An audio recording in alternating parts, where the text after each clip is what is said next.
GS2 mains का एक बहुत इंपॉर्टेंट टॉपिक है और इस 2 रील में हम इस टॉपिक के सारे एस्पेक्ट्स आपके साथ शेयर करेंगे।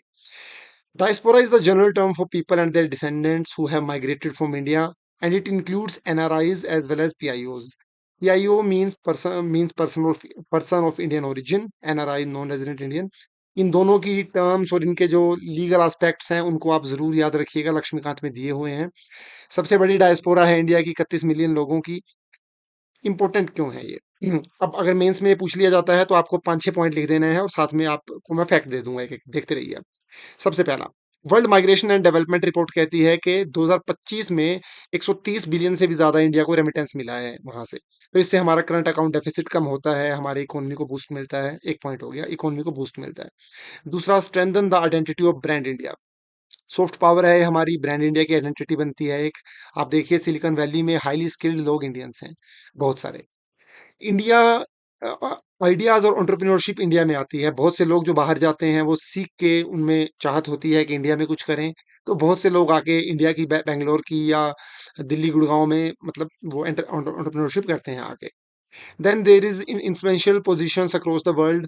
गूगल सीईओ हो, अगेन यूके पीएम था, पीछे इंडियन था, ऋषि सुनाक यूएसवीपी था। तो इनसे इंडिया की अगेन सॉफ्ट पावर बनती है। सॉफ्ट पावर एक पॉइंट और लिखा मैंने।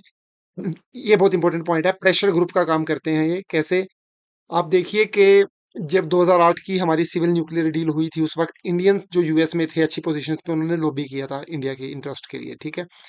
इंडिया का जो कल्चरल कैपिटल है, इंडियननेस का जो आइडिया है, हमारा फूड, फैशन, स्पिरिचुअलिटी वगैरह, ये फैलाते हैं ये लोग वहाँ पे। हमारे एक्सपोर्ट को बढ़ाते हैं ये लोग। क्यों? क्योंकि अगर 3 करोड़ इंडियंस बाहर रहते हैं तो वो साड़ियाँ खरीदते हैं, इंडिया से मंगवाते हैं। अच्छे बासमती चावल, बिरयानियाँ, कौरमे, मसाले, कुछ कुछ खाने की उनको आदत होती है, तो वो जाहिर है इंडिया से वो चीज़ें मंगवाते हैं फिर। तो इन्वेस्टमेंट आता है इंडिया में और डायस्पोरा डिप्लोमेसी होती है, वगैरह वगैरह। अच्छा, अब इंडिया ने इनिशिएटिव क्या लिए हैं, ये बहुत इंपॉर्टेंट है, प्रीलिम्स में भी पूछा जा सकता है।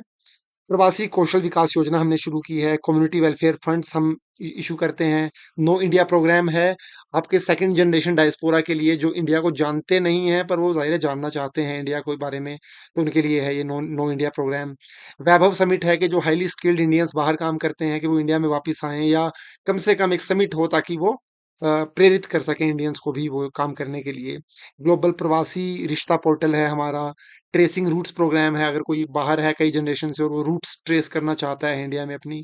मदद पोर्टल है कि किसी को भी ज़रूरत हो डायस्पोरा को किसी हेल्प की, तो मदद पोर्टल पे वो ग्रीवेंस उठा सकता है, वगैरह वगैरह। एनुअल प्रवासी भारतीय दिवस 2003 में शुरू हुआ था, ये है। चैलेंजेस क्या क्या हैं, मैं क्विकली बोलता हूँ अब। ब्रेन ड्रेन का इशू है, इंडिया से जो लोग जाते हैं हाईली स्किल्ड जाते हैं तो ब्रेन ड्रेन होता है, उनको बाहर कई बार रेसिज्म फेस करना पड़ता है, उससे हमें भी उन कंट्रीज के साथ उन चीज़ों में एंगेज होना पड़ता है, तो वो एक फॉरेन पॉलिसी स्ट्रेस पॉइंट बन जाता है। बहुत से कंट्री जब कोई प्रोटेक्शनिस्ट टेंडेंसी लगा देते हैं, जैसे कोई वीज़ा ट्रम्प कर रहा है कुछ कुछ, तो इससे हमारे लोग प्रभावित होते हैं, तो वो अगर वापस आ जाएंगे इंडिया में या रेमिटेंसेस रुक जाएंगी, तो हमारी इकोनॉमी पे उसका कुछ फर्क पड़ता है, ठीक है। हेट्रोजीनियस नीड्स हैं डायस्पोरा की, उनको बैलेंस करना पड़ता है। अब जैसे कनाडा में है, कनाडा में बहुत से सिख भी हैं, हिंदूज भी हैं, बहुत से ऐसा वहाँ पे हो गया है माहौल। मतलब अनफॉर्चुनेटली खालिस्तानी एलिमेंट्स भी वहाँ पे कुछ कुछ जोर पकड़ रहे हैं, तो इससे एक कन्फ्लिक्टिंग सा एक कई बार वो क्रिएट हो जाता है। इसी तरह मुस्लिम्स हैं बहुत सारे गल्फ में, हिंदू मुस्लिम दोनों हैं। अच्छा, तो ये आप बाकी पढ़ लीजिएगा, रील बहुत लंबी हो रही है।